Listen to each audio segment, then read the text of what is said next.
Muitos ateus zombam de cristãos citando passagens bíblicas. Inclusive, eles alegam que os cristãos não seguem as escrituras quando vão a médicos ou cuidam da sua saúde. Eles também falam que nem mesmo os cristãos podem ficar doentes.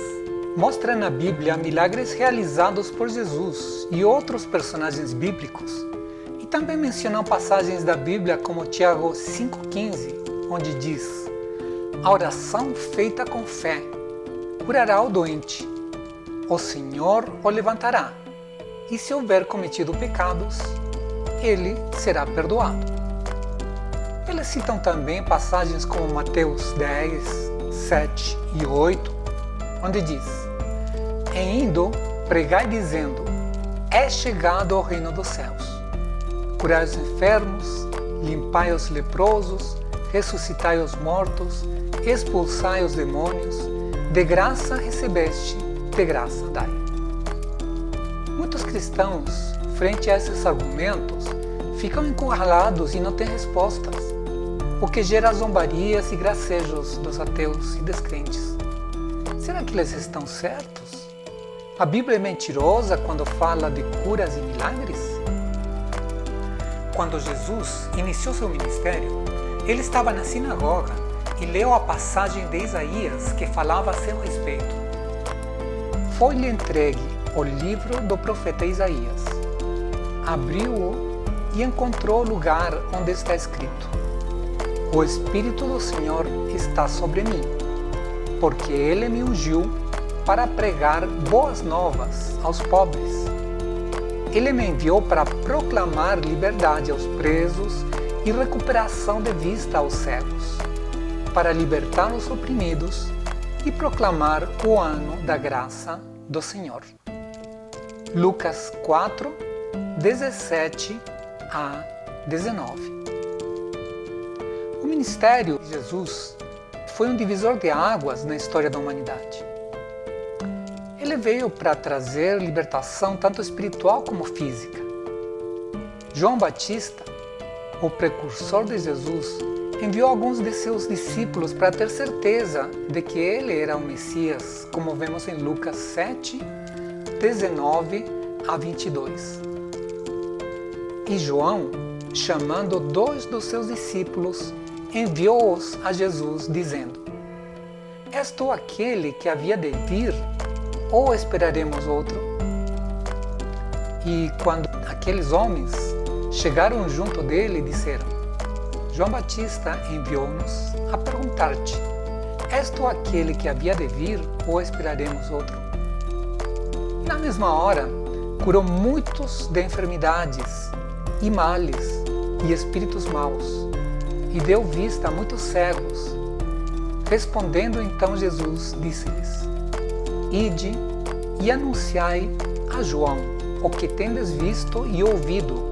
Os cegos vêm, os coxos andam, os leprosos são purificados, os surdos ouvem, os mortos ressuscitam, e aos pobres anuncia-se o Evangelho. Antes de Jesus ascender ao céu, fez aos seus discípulos a promessa que enviaria o seu Santo Espírito e os instruiu a que aguardassem em Jerusalém para receber esse poder. Quando o Espírito Santo foi derramado sobre eles, os discípulos cheios de poder saíram para pregar o Evangelho e também fizeram milagres. O ministério do Espírito Santo, desde então, tem se manifestado de diversas formas na sua igreja por meio de dons que ele concede de acordo com a sua vontade. Paulo diz: ora, vós sois o corpo de Cristo e seus membros em particular. E a uns pôs Deus na igreja, primeiramente apóstolos, em segundo lugar profetas, em terceiro lugar doutores, depois milagres, depois dons de curar, socorros, governos, variedade de línguas. Porventura são todos apóstolos? São todos profetas? São todos doutores? São todos operadores de milagres? Têm todos o dom de curar? Falam todos diversas línguas? Interpretam todos? Portanto, procurai com zelo os melhores dons, e eu vos mostrarei um caminho mais excelente.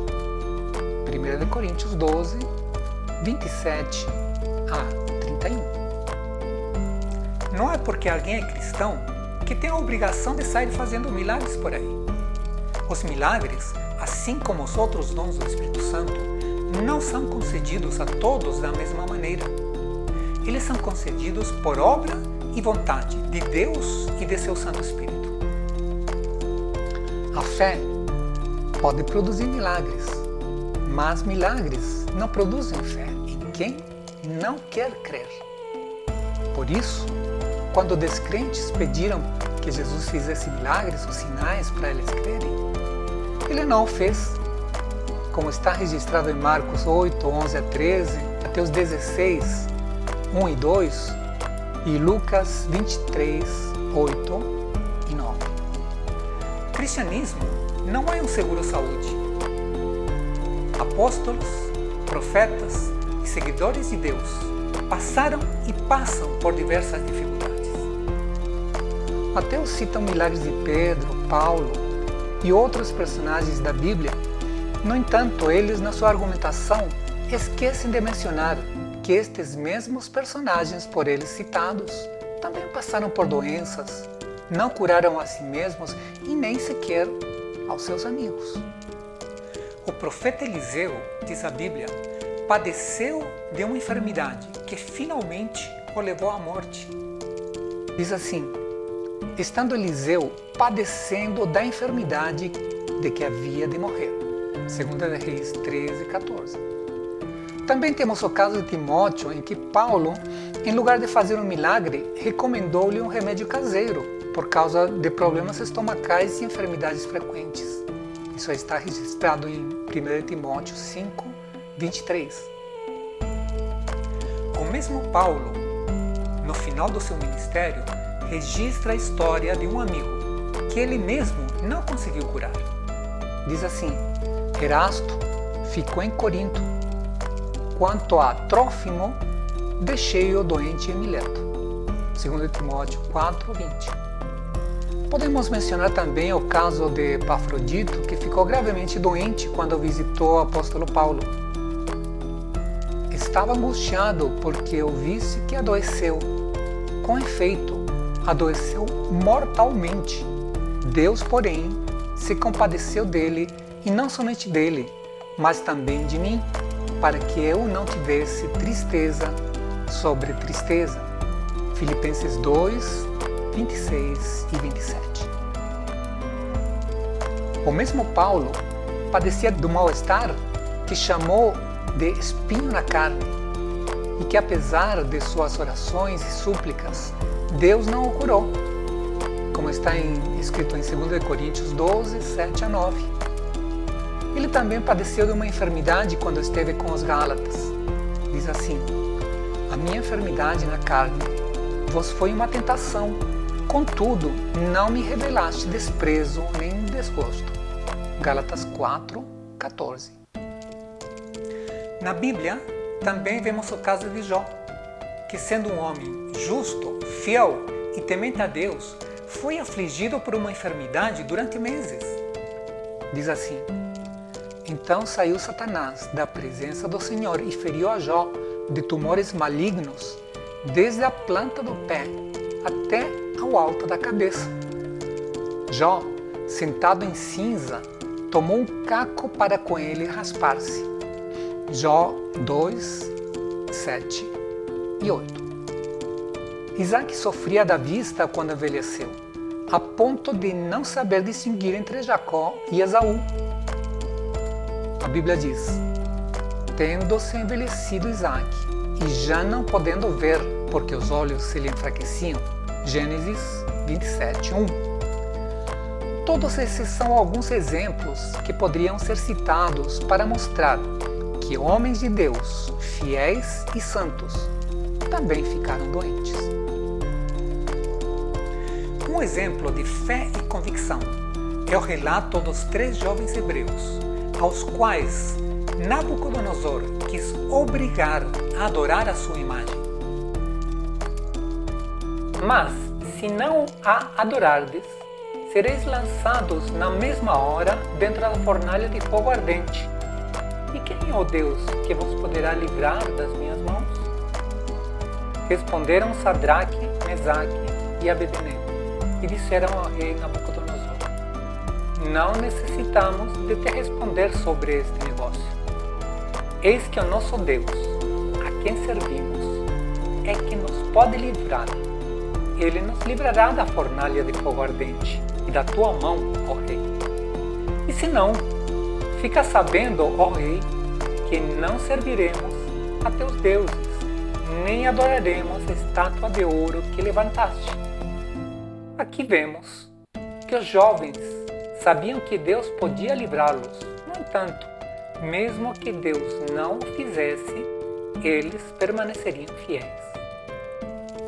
A sua fé foi recompensada. Deus os livrou e eles não pereceram na fornalha. Mas nem sempre é assim. Jesus também orou.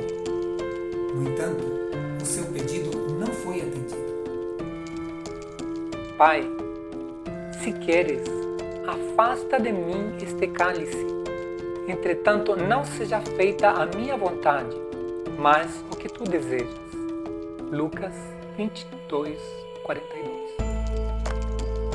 Jesus teve que beber o cálice no meu e no teu lugar. Como seres humanos, temos uma visão limitada, mas Deus sabe de tudo e sempre sua vontade será a melhor para nós, mesmo que seja contrária à nossa vontade. Por isso que a oração do Pai Nosso diz: seja feita a tua vontade. A vida é assim. Enquanto nós estivermos nesse mundo, passaremos por dificuldades. Jesus nos advertiu disso. Eu disse essas coisas para que em mim vocês tenham paz. Neste mundo vocês terão aflições. Contudo, tenham ânimo. Eu venci o mundo. João 16:33. Ser cristão não é garantia de uma vida isenta de problemas. Pelo contrário, muitos foram perseguidos, encarcerados e até mesmo mortos. Milagres e curas aconteceram e acontecem. Mas o que mais importa não é esta vida na qual nós podemos viver algumas dezenas de anos, e sim a vida eterna que aguarda a todos aqueles